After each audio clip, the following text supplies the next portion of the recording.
या नबी अल्लाह व अला आलिका व अस्हाबिका या नूर अल्लाह। नवैतु सुन्नतल इतिकाफ। अऊज़ु बिल्लाहि मिनश शैतानिर रजीम। बिस्मिल्लाहिर रहमानिर रहीम। वइज़ा सअलक इबादी अन्नी फ़इन्नी क़रीब उजीबु दाअतद दाइ इज़ा दअनी फ़ल्यस्तजीबू ली वलियुमिनू बी लअल्लहुम यरशुदून। तर्जुमा ईमान। और ऐ महबूब, जब तुमसे मेरे बंदे मुझे पूछें तो मैं नज़दीक हूँ, दुआ कबूल करता हूँ पुकारने वाले की। जब मुझे पुकारे तो उन्हें चाहिए कि मेरा हुक्म माने और मुझ पर ईमान लाएं कि कहीं राह पाएं। वइज़ा सालक इबादी अन्नी। और ऐ हबीब, जब तुमसे मेरे बंदे मेरे बारे में सवाल करें। इस आयत में तालिबान हक़ की तलब मौला का बयान है, जिन्होंने इश्क़ इलाही में अपनी ख्वाहिशात को कुर्बान कर दिया। वो उसी के तलबगार हैं। उन हज़रात को क़ुर्ब व विसाले इलाही की खुशखबरी दी जा रही है कि शान नुज़ूल ये है कि सहाबाए किराम रज़ियल्लाहु तआला अन्हुम अजमाइन की एक जमात ने जज्बा इश्क़ इलाही में सय्यद आलम सल्लल्लाहु अलैहि वसल्लम से दरियाफ़्त किया कि हमारा रब अज़्ज़ा वजल कहाँ है। इस पर बताया गया कि अल्लाह ताला मकान से पाक है,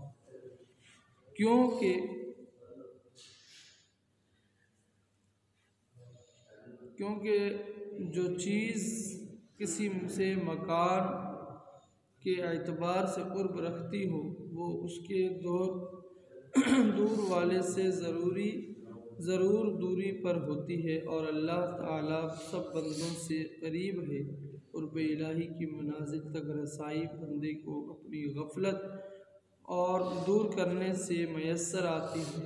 फ़ारसी का शेर है जिसका तर्जुमा यह है कि मेरा दोस्त मुझसे भी ज़्यादा मेरे नज़दीक है, लेकिन ताज्जुब की बात है कि मैं उससे दूर हूँ। उहिल्ल लकुम लैलतस्सियामिर रफ़सु इला निसाइकुम हुन्ना लिबासुल लकुम व अंतुम लिबासुल लहुन्न।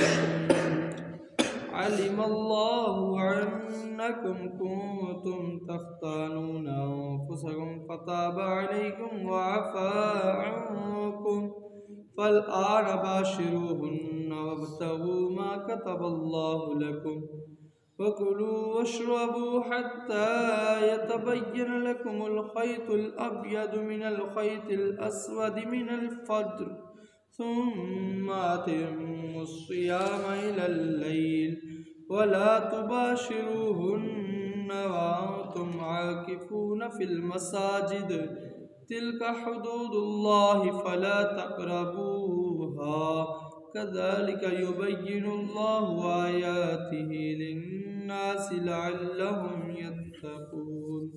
तर्जुमा कंजुल ईमान।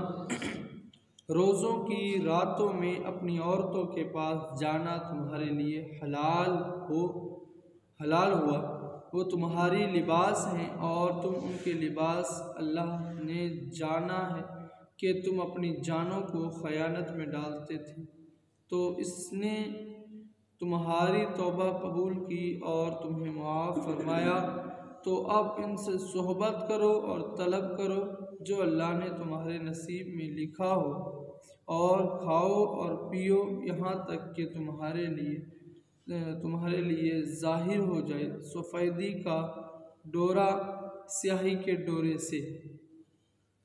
फोपट कर फिर रात आने तक रोज़े पूरे करो और औरतों को हाथ ना लगाओ। जब तुम मस्जिदों में एतिकाफ से हो, ये अल्लाह की हदें हैं, इनके पास ना जाओ। अल्लाह यूं ही बयान करता है लोगों से अपनी आयतें कि कहीं उन्हें परहेज़गारी मिले। उहिल्ल लकुम तुम्हारे लिए हलाल कर दिया गया। शान नुज़ूल ये है कि शुरू इस्लाम इस्लाम के शुरू में इफ्तार के बाद खाना पीना, जिमा करना, नमाज इशा तक हलाल था। नमाज इशा का वक्त शुरू होने के बाद ये सब चीज़ें भी हराम हो जाती थी। यूं ही सोने के बाद भी ये चीज़ें हराम हो जाती थी, अगरचे अभी इशा का वक्त शुरू ना हुआ हो। बाद सहाबाए किराम रज़ियल्लाहु ताला अन्हुम से रमज़ान की रातों में हम बिस्तरी का काम सरजद हुआ। इस पर वो हजरात नादिम हुए और बारगाह रिसालत सल्लल्लाहु अलैहि वसल्लम में सूरत हाल अर्ज़ की तो आयत उतरी और फरमा दिया गया कि आइंदा तुम्हारे लिए रमज़ान की रातों में अपनी औरतों के पास जाना हलाल कर दिया गया। नीज़ अल्लाह ताला को मालूम है कि तुम अपनी जानों को ख़यानत में डालते रहे हो, लेकिन अल्लाह ताला ने तुम्हें माफ़ फरमा दिया और आइंदा के लिए इजाज़त भी अता फरमा दी। आयत में ख़यानत से वो हम बिस्तरी मुराद है जो इजाज़त से पहले रमज़ान की रातों में मुसलमानों से सरजद हुई थी। वब्तगू और तलाश करो, अल्लाह ताला के लिखे हुए को तलब करने से मुराद या तो ये है कि औरतों से हम बिस्तरी औलाद हासिल करने की नीयत से हुई चाहिए कि जिससे मुसलमानों की अफरादी क़ुव्वत में इजाफ़ा हो और वो दीन अवी यानी ताकतवर हो। एक कौल ये है कि इससे मुराद शरई तरीके के मुताबिक ही काम करना है, और एक कौल ये भी है कि जो अल्लाह ताला ने लिखा उसको तलब करने के माना यह है कि रमज़ान की रातों में कसरत से इबादत करना और बेदार रहकर शब कदर की जुस्तजू करना। कुलू वशरबू और खाओ और पियो। ये आयत हज़रत सरमा बिन कैस रज़ियल्लाहु ताला अन्हु के हक़ में नाजिल हुई। आप रज़ियल्लाहु ताला अन्हु मेहनती आदमी थे। एक दिन रोज़े की हालत में दिन भर अपनी ज़मीन में काम करके शाम को घर आए, बीवी से खाना मांगा और वो पकाने में मसरूफ़ हो गई और ये थके हुए थे कि इसलिए उनकी आँख लग गई। जब बीवी ने खाना तैयार करके उन्हें बेदार किया तो उन्होंने खाने से इनकार कर दिया, क्योंकि इस ज़माने में सो जाने के बाद रोज़ादार पर खाना पीना ममनू हो जाता था। चुनांचे इसी हालत में आप रज़ियल्लाहु ताला अन्हु ने दूसरा रोज़ा रख लिया, जिससे कमज़ोरी इंतहा को पहुँच गई और दोपहर के वक्त बेहोश हो गए। ताज़दार रिसालत सल्लल्लाहु अलैहि वसल्लम की बारगाह में उनका हाल बयान किया गया तो उनके बारे में यह आयत करीमा नाज़िल हुई। वाओ तुम आकिफूना फिल मसाजिद, जबकि तुम मस्जिदों में एतकाफ़ से हो। इसमें बयान है कि रमज़ान की रातों में रोज़ेदार के लिए बीवी से हम बिस्तरी हलाल है, जबकि मुअतकिफ़ यानी एतकाफ़ में ना हो, लेकिन एतकाफ़ में औरतों से मियाँ बीवी वाले ताल्लुकात हराम हैं।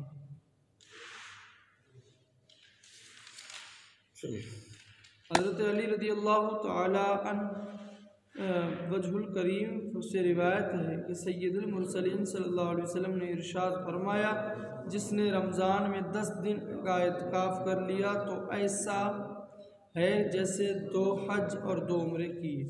हज़रत हसन बसरी रज़ियल्लाहु ताला अन्हु से मरवी है कि एतकाफ़ करने वाले को रोज़ाना 1 हज का सवाब मिलता है।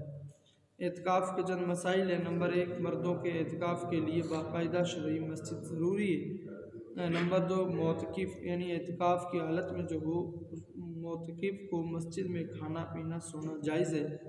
औरतों का एतकाफ़ उनके घरों में मस्जिद बैत में जायज़ है और फ़ी ज़माना उन्हें मस्जिदों में एतकाफ़ की इजाज़त नहीं।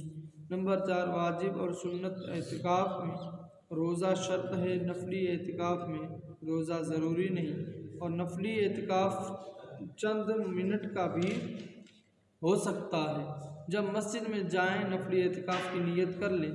नंबर 5, वाजिब और सुन्नत एतकाफ़ में एक लम्हे के लिए बिला इजाज़त शरई मस्जिद से निकले तो एतकाफ़ टूट गया। सल्लु अलल हबीब सल्लल्लाहु अलैहि वसल्लम।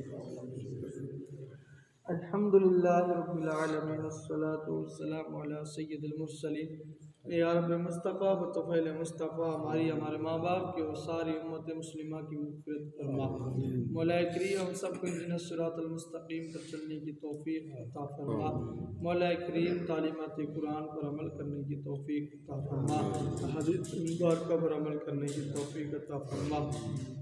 बलागल उला बिकमाली कशफ़ुद्दुजा बिजमाली हसनत जमीउ ख़िसाली सल्लु अलैहि व आलिहि व अस्हाबिहि अजमाईन बिरहमतिका या अरहमर राहिमीन बहक़ ला इलाहा इल्लल्लाह मुहम्मद रसूलुल्लाह।